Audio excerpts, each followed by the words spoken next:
প্রায় ১০০টির ওপর দলের অনুদান এবার বন্ধ করে দেওয়া হয়েছে।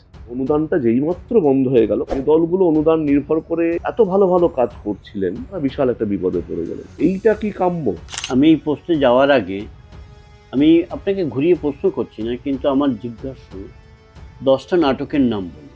সেই 10টা নাটকের মধ্যে মানে আজকের আগে থেকে একবার স্বাধীনতার পর থেকে আজ পর্যন্ত সেই 10টা নাটকের মধ্যে এই অনুদানের ব্যাপারটা ব্যাপক আকারে এসেছে বছর 10 হবে, মানে ব্যাপক আকারে। ব্যাপক আকারে, ঠিক। মানে অনেক ছোট দলও পাচ্ছে।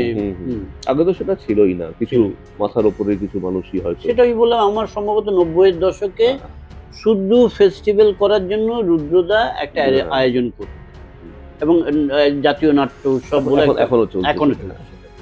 রুদ্রপ্রসাদ সেনগুপ্ত ওটা করতেন। তার পরবর্তীতে তাকে দেখা দেখি আপনার পিএলটিও কিছু পেয়েছে। ওই বলছি, মানে একদম দুই একটা দল, স্টলওয়ার্ড, দুই একটা, পাঁচটা হাতে গোনা 5-6টা দল। হ্যাঁ, তাহলে কি দাঁড়ালো? নাটক মানেই লড়াই, নাটক মানেই হচ্ছে আমাদের আমাদের রক্তের মধ্যে রয়েছে, থিয়েটারটা পয়সা দিয়েই করেছি আমরা।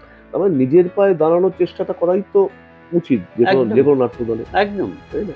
মানে অনুদানের উপর নির্ভর না করে একটা কিছু এলো সে ঠিক আছে, একটা হাসির একটা উদাহরণ।